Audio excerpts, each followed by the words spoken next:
Hello everyone, स्वागत है आपका अपने यूट्यूब चैनल बीएड कोर्स में। मैं डॉक्टर नीलिमा आज इस वीडियो में चर्चा करूंगी लेखन अयोग्यता, जिसे कि डिस्ग्राफिया के नाम से भी जाना जाता है।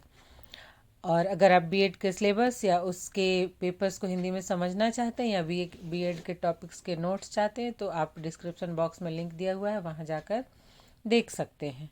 और मेरे चैनल पर नए हैं तो सब्सक्राइब करके बेल आइकन दबा सकते हैं, जिससे कि मेरे आने वाले वीडियो के नोटिफिकेशंस आपको मिल सके। तो आइए शुरुआत करते हैं। लेखन संबंधी अयोग्यता अर्थात डिस्ग्राफिया। ऐसे तो ये बीएड का टॉपिक है, किंतु इसे एमएड, एमए इन एजुकेशन और साइकोलॉजी में भी पढ़ा जाता है। ये इन सब के लिए भी उपयोगी है। तो ये जो लेखन संबंधी अयोग्यता है, यह लिखने संबंधी अयोग्यता है। इससे ही डिस्ग्राफिया के नाम से जाना जाता है। इस अयोग्यता के कारण छात्र लिखने के नियमों का पालन न करते हुए खराब लेखन करते हैं, अर्थात इसमें छात्रों द्वारा किया गया लेखन मापदंडों के आधार पर खरा नहीं उतरता है, इसलिए इसे एक दोष माना जाता है। डिस्ग्राफिया के कारण बालक के भाषा संबंधी विकास में अवरोध उत्पन्न होता है, अर्थात किसी भी भाषा के जो अक्षर लिखे जाते हैं, शब्द लिखे जाते हैं, उसके कुछ नियम होते हैं और उसी के आधार पर उसे लिखा जाता है। उसका आकार, प्रकार सब जो निश्चित है उसी तरह उसको लिखना चाहिए। किंतु अगर उस तरह से नहीं लिखते हैं जो मानक है, तो फिर वो दोषयुक्त माना जाता है। लेखन अयोग्यता की परिभाषा देते हुए प्रोफेसर एस.के. दुबे ने कहा है कि लेखन अयोग्यता का आशय उस अमानकीय लेखन की व्यवस्था से है जो अक्षरों के अनुचित बनावट, अनुचित शब्द दूरी एवं शिरोरेखा के अभाव को प्रदर्शित करता है तथा सुलेख की श्रेणी में नहीं आता है। तो बालकों में जो लेखन संबंधी अयोग्यता देखने को मिलती है उसके अनेक रूप होते हैं, जैसे अक्षरों की बनावट, शब्दों के बीच उचित दूरी का अभाव और शब्द के ऊपर रेखा का ना होना इत्यादि। अब यदि बालक में लिखने संबंधी अयोग्यता है, वह लिखने के मानकों का पालन नहीं कर रहा है, तो सबसे पहले उसे पहचानना जरूरी है। तो लेखन अयोग्यता को दूर करने के लिए शिक्षक का यह प्रथम कर्तव्य है कि वह कक्षा में लेखन योग्यता से संबंधित बालकों की पहचान करे, उनका मूल्यांकन करे तथा समान अयोग्यता वाले बालकों की श्रेणी विभाजित करके उनमें सुधार हेतु प्रयास करे। यदि बाल्यावस्था में ही शिक्षक द्वारा छात्रों की लेखन योग्यता पर ध्यान नहीं दिया जाता है, तो यह दोष स्थायी रूप धारण कर लेता है तथा इसको सुधारने में भी अत्यंत ही कठिनाई का सामना करना पड़ता है। लेखन संबंधी अयोग्यता को शिक्षक निम्नलिखित लक्षणों के आधार पर पहचान सकते हैं, अर्थात जो अयोग्यता है तो एक समान अयोग्यता जिन जिन बालकों में है उन्हें अलग अलग श्रेणी में विभाजित करके और तब उसमें सुधार करने का प्रयास शिक्षक को करना चाहिए। अब आइए देखते हैं कि कौन कौन से लक्षण है जिसके आधार पर लेखन अयोग्यता वाले बालकों को पहचान सकते हैं। नंबर 1 है अक्षरों की बनावट। खराब लेखन वाले छात्रों के अक्षरों की बनावट का क्रम उचित नहीं होता है। जैसे जो लेखन अयोग्यता वाले बालक होते हैं वे ब एवं व में भेद नहीं कर पाते, म एवं भ में भेद नहीं कर पाते, घ एवं ध में भेद नहीं कर पाते तथा द एवं ढ में भी भेद नहीं कर पाते हैं तथा अपने लेखन को गलत अक्षरों की बनावट के कारण खराब कर लेते हैं। नेक्स्ट है मानकों के अनुरूप लेखन का अभाव। लेखन संबंधी अयोग्यता रखने वाले छात्रों का लेखन मानकों के अनुरूप नहीं होता है, इसलिए इस लेखन अयोग्यता को आरंभ में ही शिक्षक द्वारा पहचान कर ऐसे छात्रों को अलग श्रेणी में विभाजित कर लेना चाहिए, जिससे कि उनके लिए उचित व्यवस्था की जा सके। जैसे अगर कोई छात्र अक्षर पहचानने में गलती कर रहा है तो वैसे छात्रों का एक ग्रुप अलग होना चाहिए। अगर कोई छात्र अक्षर को लिखने, उसके आकार को लिखने में गलती कर रहा है तो उसका एक अलग ग्रुप होना चाहिए। और जैसे कि अगर कोई छात्र सिरोरेखा कुछ छात्र नहीं देते हैं, वैसे छात्रों को अलग श्रेणी में विभाजित करके और फिर उन्हें उसके अनुसार, उनके अयोग्यता के अनुसार गाइड देना चाहिए कि वो कैसे उसे दूर कर सकते हैं। तो इस तरह से शिक्षक को गाइडेंस देने में भी आसानी होगी। नेक्स्ट है अधूरे शब्द लिखना। लेखन अयोग्यता से ग्रसित बालक सामान्य रूप से अक्षर एवं शब्द को अधूरा लिखते हैं, जैसे कि द को ढ के रूप में, फ को प के रूप में लिखते हैं। इसी प्रकार शब्दों में पंक्ति को पंकित तथा निर्मोही को नरमोह आदि लिखते हैं। इस प्रकार से कई ऐसे शब्द एवं अक्षर हैं जो कि बालक गलत लिखते हैं। इस प्रकार के शब्दों एवं अक्षरों की त्रुटियों से एक ओर तो छात्रों का जो लेखन है वो खराब होता ही है, साथ ही दूसरी ओर शिक्षकों को उनके भाषा को, उनके लेखन को पढ़ने में भी कठिनाई होती है। नेक्स्ट है अक्षरों एवं शब्दों के बीच की दूरी। जिन छात्रों में लेखन संबंधी अयोग्यता होती है वे लिखते समय अक्षरों के बीच उचित दूरी नहीं रखते हैं। शब्दों के बीच की दूरी कहीं अधिक होती है और कहीं पर कम होती है। इससे भी वे जो लिखते हैं वह सरल एवं स्पष्ट नहीं होता तथा सुलेख की श्रेणी में नहीं आता, और इस प्रकार का लेखन जो है यह लेखन अयोग्यता की श्रेणी में आता है। नेक्स्ट है शिरोरेखा संबंधी दोष। लेखन अयोग्यता वाले छात्रों में शिरोरेखा संबंधी दोष पाया जाता है। कुछ छात्र लिखते समय शब्दों के ऊपर शिरोरेखा या तो नहीं देते हैं या फिर अधूरी शिरोरेखा देते हैं, शब्दों को नहीं जोड़ते हैं। इस प्रकार के छात्रों को आसानी से पहचाना जा सकता है। नेक्स्ट है मात्रा लेखन के ज्ञान का अभाव। लेखन अयोग्यता वाले छात्रों में मात्राओं के प्रयोग की योग्यता का अभाव पाया जाता है। इस प्रकार के छात्र शब्दों एवं अक्षरों पर मात्राएं गलत लिखते हैं, जैसे कौवा शब्द को कोवा लिख देंगे, इमली को इमली लिख देंगे। इस प्रकार से इनका लेखन दोषयुक्त हो जाता है। नेक्स्ट है मिश्रित शब्दों के लेखन में कठिनाई। शब्दों के आकार एवं प्रकार के कारण भी शब्दों के लेखन में छात्रों को अनेक प्रकार की कठिनाइयाँ होती हैं। इसके अतिरिक्त जो मिश्रित शब्द होते हैं उनके लेखन में भी छात्र कठिनाई का अनुभव करते हैं। शब्दों का आकार यदि लंबा हो तो छात्र उसे शुद्ध रूप में नहीं पढ़ पाते हैं, जिससे उस शब्द को लिखने में भी गलती करते हैं। उसी प्रकार से आशीर्वाद, ऋषि आदि मिश्रित शब्दों को छात्रों को पढ़ने में भी दिक्कत होती है और लिखने में भी दिक्कत होती है। अभी हमने देखा कि हम लेखन अयोग्यता की कैसे पहचान कर सकते हैं। अब हम देखते हैं कि इसके कारण क्या हैं। तो छात्रों में जो लिखने संबंधी अयोग्यता होती है वह जन्मजात तो नहीं होती है, बल्कि परिवार एवं विद्यालय का वातावरण तथा उचित निर्देशन का अभाव इसका प्रमुख कारण होता है। यदि अभिभावक एवं शिक्षक इस पर ध्यान दे तो बालक में लेखन संबंधी अयोग्यता उत्पन्न होने से रोका जा सकता है। लेखन संबंधी अयोग्यता के कुछ प्रमुख कारण इस प्रकार हैं। नंबर 1 है कलम पकड़ने एवं लिखने का तरीका। यदि कोई भी बालक गलत विधि से कलम पकड़ता है तो उसे उसके लेखन के खराब होने की पूर्ण संभावना होती है। कुछ छात्र कलम को बिल्कुल उसकी नोक के पास पकड़ते हैं, तो कुछ छात्र नोक से बहुत दूर कलम पकड़कर लिखते हैं। इसी प्रकार से हम देखते हैं कि कुछ छात्र कलम को बिल्कुल खड़ा करके लिखते हैं, जिससे उनकी लेखन संबंधी अयोग्यता बनी रहती है या फिर लेखन संबंधी अयोग्यता उत्पन्न हो जाती है।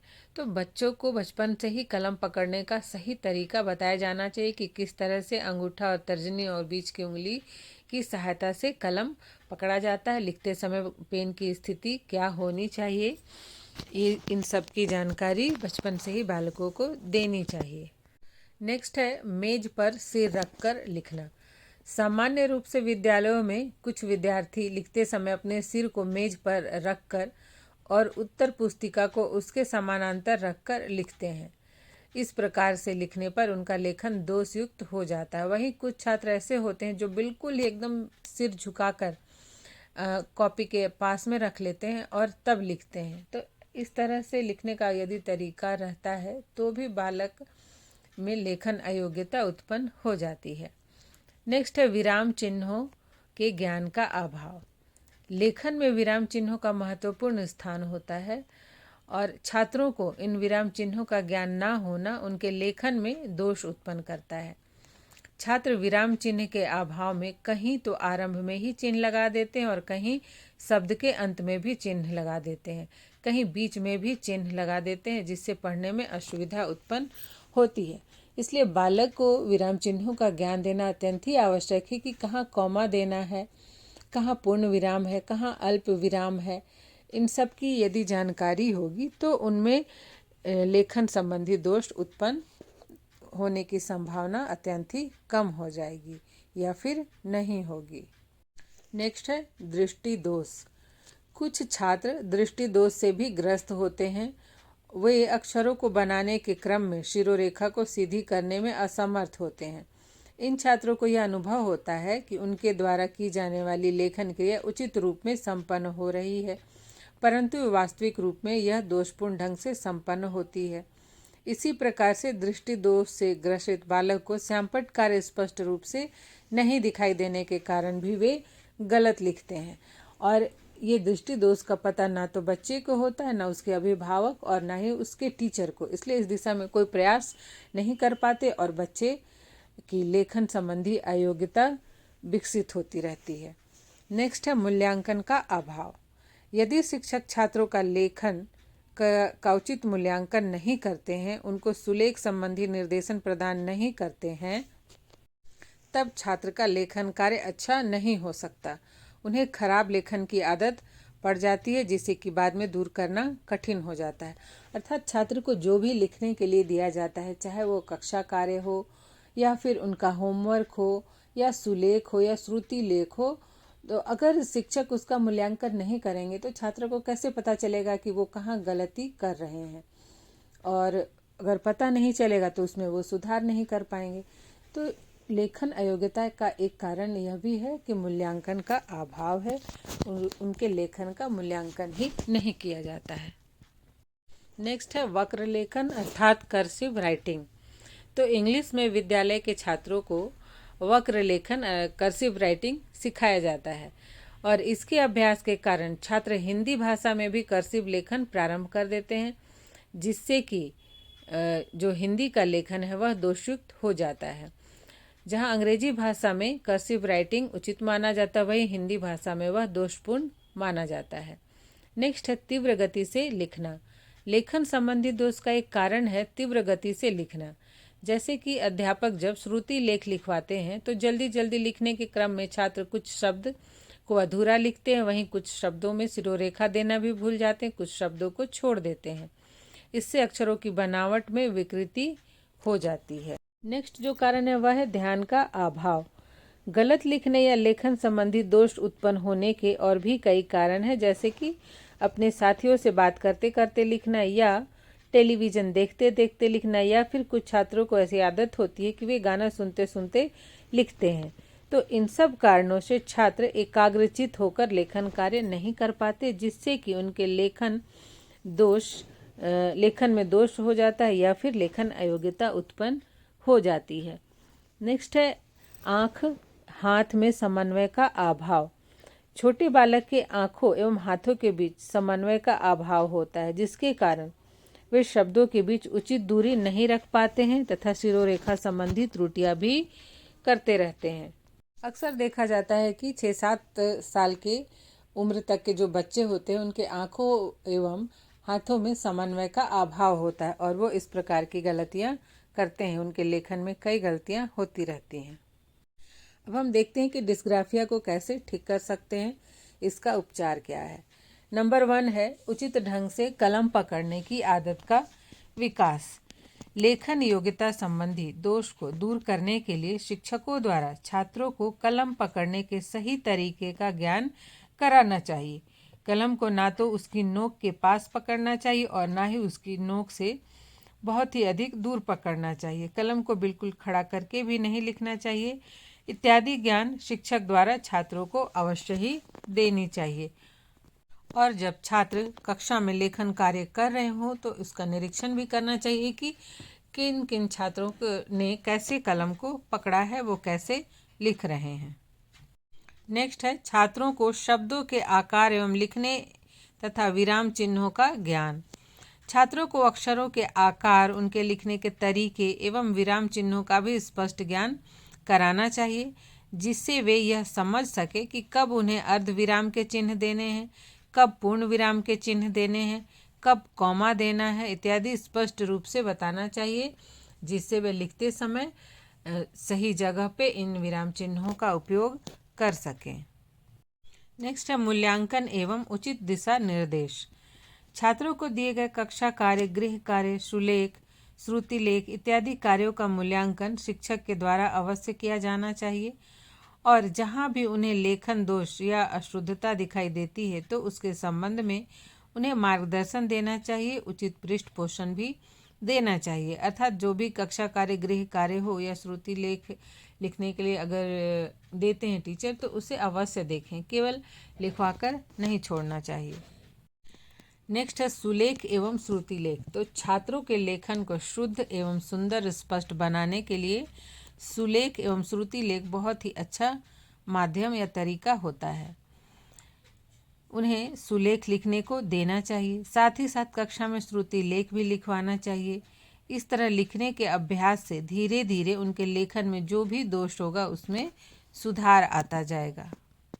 नेक्स्ट है उचित पृष्ठ पोषण। जब भी छात्रों से लेखन कार्य करवाया जाए, वह चाहे कक्षा कार्य के रूप में हो, सुलेख हो या श्रुति लेख, उसका मूल्यांकन करने के पश्चात उसका पृष्ठ पोषण अवश्य दिया जाना चाहिए। जिस भी अक्षर को लिखने में छात्र गलती करते हैं उसे उसका बार बार अभ्यास करवाना चाहिए और उचित पृष्ठ पोषण भी देना चाहिए कि उसमें कितना सुधार आया है। उसके लिए गुड, वेरी गुड इत्यादि शब्दों का भी प्रयोग करिए। पृष्ठ पोषण देने से छात्र अपनी गलती को समझते हैं और उसमें सुधार करने का प्रयास करते हैं। नेक्स्ट है लिखने की उचित गति का ज्ञान। शिक्षकों द्वारा छात्रों के लेखन अयोग्यता को दूर करने के लिए उन्हें लिखने की उचित गति का अवश्य ज्ञान कराना चाहिए, क्योंकि अधिक तीव्र गति से लिखने से लेखन दोष उत्पन्न होता है। शिक्षक को जब भी श्रुति लेख लिखवाना हो तो उसे उचित गति से लिखवाएं। इससे छात्रों में भी लिखने की सही गति का ज्ञान एवं अभ्यास होगा। नेक्स्ट है कक्षा का वातावरण। कक्षा का वातावरण भी लेखन दोष उत्पन्न करता है, जैसे कि छात्रों के बैठने की यदि उचित व्यवस्था ना हो या कक्षा में प्रकाश, वायु की उचित व्यवस्था ना हो, श्यामपट्ट गंदा हो, तो इससे भी छात्रों का लेखन प्रभावित होता है। जैसे बड़ों के बैठने के जो बेंच और डेस्क हैं वो बच्चों के बैठने को दे दिया जाए और क्लास में प्रकाश की उचित व्यवस्था ना हो या श्यामपट्ट गंदा हो तो जो भी श्यामपट्ट पर लिखवाया जाएगा, टीचर के द्वारा जो भी लिखा जाएगा, उसे बच्चे स्पष्ट रूप से नहीं देख पाएंगे। और लास्ट है दृष्टि दोष युक्त बालकों की चिकित्सा एवं ध्यान। दृष्टि दोष के कारण भी बालक में लेखन अयोग्यता उत्पन्न होती है। बालक श्यामपट्ट कार्य को स्पष्ट रूप से नहीं देख पाते हैं और गलत लिखते हैं। इसलिए शिक्षक को चाहिए कि सबसे पहले दृष्टि दोष युक्त बालकों की पहचान करके यदि चिकित्सा द्वारा उसका उपचार संभव हो तो अभिभावक से बात करें और उनसे बात करके उनकी चिकित्सा करवानी चाहिए। इसके पश्चात दृष्टि दोष युक्त बालकों को कक्षा में अगले बेंच पर सबसे आगे बैठाना चाहिए, जिससे कि वे श्यामपट्ट कार्य को स्पष्ट रूप से देख सकें। तो इस प्रकार से कई तरीके हैं, कई उपाय हैं जिनसे कि बालक की लेखन संबंधी अयोग्यता को दूर किया जा सकता है, उनके लेखन को सुंदर और स्पष्ट बनाया जा सकता है। आज यहीं तक। अगर आपको ये वीडियो पसंद आया हो तो कमेंट बॉक्स में कमेंट करके ज़रूर बताएं।